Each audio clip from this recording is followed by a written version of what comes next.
Hello everyone, welcome to my channel study point. Study point channel में आप सभी का स्वागत है। Today we will learn about past perfect tense, past perfect continuous tense. Okay, about past perfect tense I have explained in my last video. अगर आपको बाकी tenses देखने हैं तो आप प्लीज़ मेरे पिछले वीडियोज़ में जाएं और वहाँ आपको सारे टेंसेस मिलेंगे। Present indefinite continuous perfect and perfect continuous, past indefinite, past continuous, past perfect, and today we will learn about past perfect continuous। ठीक है, past perfect continuous क्या होता है? सबसे पहले हम इसको पहचानेंगे कैसे कि कौन सा सेंटेंस past perfect continuous में है। हिंदी में जिन सेंटेंसेस के लास्ट में रहा था, रही थी, रहे थे आदि शब्द आते हैं वे पास्ट परफेक्ट कॉन्टिन्यूअस टेंस होते हैं। लेकिन पास्ट कॉन्टिन्यूअस में भी रहा था, रही थी, रहे थे शब्द होते हैं। जिन शब्दों में रहा था, रहे, जिन वाक्यों में रहा था, रहे थे, रही थी शब्द होते हैं उसके साथ समय का विवरण भी दिया होता है, समय डिस्क्राइब किया गया होता है, उन्हें कहते हैं past perfect continuous tense. Okay, जैसे वह 4 बजे से टीवी देख रहा था। वह 4 बजे से नहीं लिखाया, वह 4 बजे से टीवी देख रहा था। यह पास्ट परफेक्ट कॉन्टिन्यूअस टेंस है क्योंकि इसके लास्ट में देखो एंड में रहा था शब्द आया है, ठीक है, और समय का भी डिस्क्रिप्शन है, समय भी डिस्क्राइब किया गया है। तो जिसमें समय दिया होता है प्लस एंड में रहा था, रही थी, रहे थे आदि शब्द आते हैं उसको पास्ट परफेक्ट कॉन्टिन्यूअस टेंस कहते हैं। Clear? Now see the affirmative sentences. In affirmative, negative and interrogative, in all three sentences, helping verb had been will be used. Either the subject is singular or plural. Subject चाहे singular हो या plural हो, helping verb had been he use होती है। ठीक है? Verb की first form में हमेशा ing add होता है। What is the structure of affirmative sentence? Subject, had been, verb की plus ING, object, then rest of the sentence. ठीक है, सबसे पहले सेंटेंस में सब्जेक्ट होगा वह, उसके बाद में वर्ब हेल्पिंग वर्ब आएगी हैड बीन, देन वर्ब की फर्स्ट फॉर्म में I N G, then object and then rest of the sentence, यानी कि जो समय का विवरण दिया गया है वो लिखा होगा। ठीक है, इसके बाद में नेगेटिव सेंटेंस में subject had not been, verb में ING, object, then rest of the sentence. ठीक है, हैड बीन नॉट नहीं लिखा जाएगा बेटा, हैड नॉट बीन होगा। ओके, इंटेरोगेटिव में सबसे पहले क्वेश्चन वर्ड का इंग्लिश आता है, then had, then subject, then been, then verb में ING, object, then rest of the sentence. Okay, remember children, समय का जो विवरण दिया होता है, समय के लिए हम यूज़ क्या करेंगे? समय के लिए हम सिंस या फॉर का यूज़ करते हैं। इसका मैंने डिटेल में एक्सप्लेनेशन दिया है प्रेजेंट परफेक्ट कॉन्टिन्यूअस टेंस में। ठीक है, सिंस हमेशा निश्चित समय के लिए यूज़ किया जाता है, ठीक है, और फॉर हमेशा अनिश्चित समय के लिए यूज़ किया जाता है। ठीक, सिंस यानी कि पॉइंट ऑफ टाइम, फॉर यानी कि पीरियड ऑफ टाइम। ठीक, अब ये पता कैसे करें कि कौन सा निश्चित समय है और कौन सा अनिश्चित समय है? तो एक बहुत अच्छा सा आइडेंटिफिकेशन बता रही हूँ आप लोगों को, जिससे आपको सिंस और फॉर के यूज़ में कहीं भी कंफ्यूजन नहीं होगा। जो समय दिया हुआ है यदि आप इसका प्लूरल बना सकते हैं तो वो अनिश्चित समय है। ठीक है, अगर आप जो समय दिया हुआ है अगर इसका प्लूरल बना सकते हैं तो वो अनिश्चित समय है, और अगर आप इसका प्लूरल नहीं बना सकते हैं तो वो निश्चित समय है। ठीक है, अब 4 बजे से, 4 बजे का प्लूरल हो सकता है? नहीं हो सकता है, 4 तो 4 ही रहेगा, तो वो निश्चित समय है। ठीक है, अब 2 घंटे से, घंटे का प्लूरल हो सकता है, 1 घंटा भी हो सकता है, 4 घंटे, 10 घंटे। ठीक है, तो उसका सिंगुलर और प्लूरल दोनों हो सकते हैं, तो वो अनिश्चित समय है। वर्ष अनिश्चित समय है, क्योंकि वर्ष का भी वर्ष प्लूरल हो सकता है। लेकिन बजे 4 बजे से, अब 4 बजों से तो नहीं हो सकता, या 4 बजा से नहीं हो सकता, है ना। तो जिसका प्लूरल नहीं हो सकता है वो निश्चित समय होता है।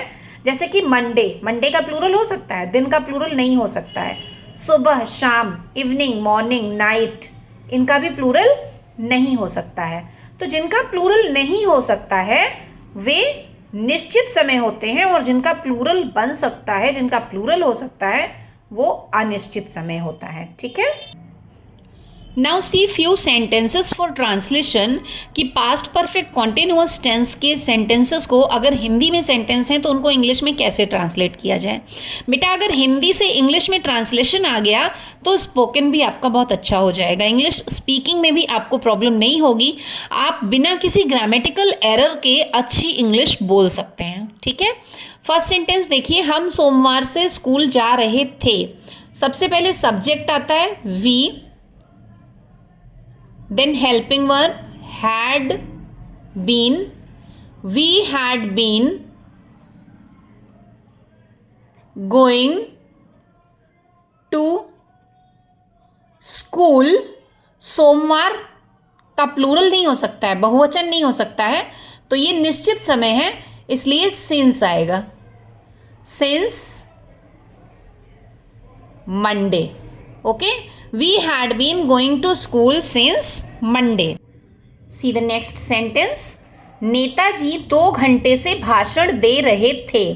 This pen is very light, I think it will not be visible to all of you, that is why I am using this marker now। Netaji 2 घंटे से भाषण दे रहे थे। Netaji, you can write Netaji also and you can write the leader also। Okay, so the leader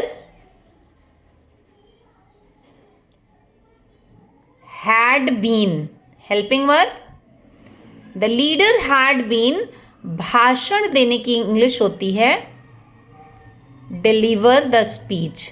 so deliver में ing, delivering the speech 2 घंटे से, इसका plural हो सकता है ना घंटे का, तो 2 घंटे से यानी कि for 2 hours।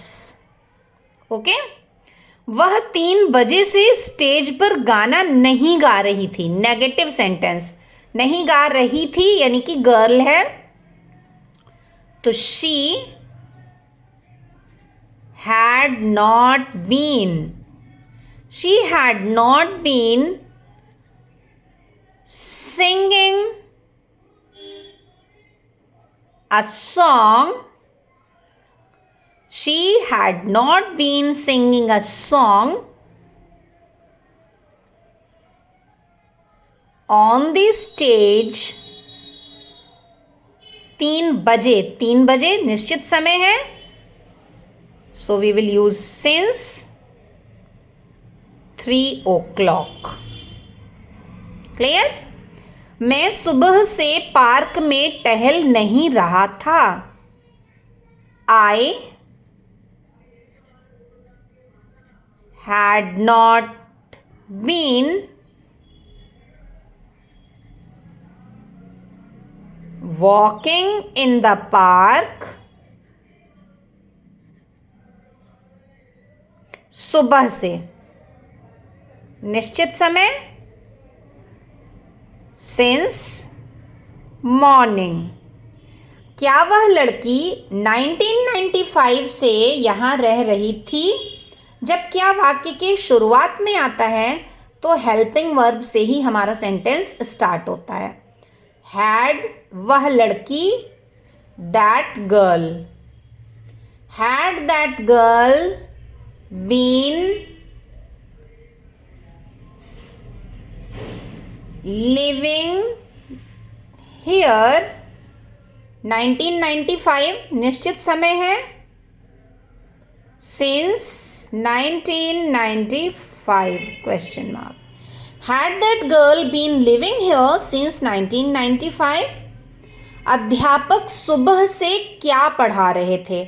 यहाँ भी क्या है और यहाँ भी क्या है, लेकिन जब क्या वाक्य की शुरुआत में आता है तो क्या शब्द की इंग्लिश नहीं लिखी जाती है, हैड से हेल्पिंग वर्ब, जो भी टेंस है उस टेंस की हेल्पिंग वर्ब से ही वो इंटेरोगेटिव सेंटेंस स्टार्ट होता है।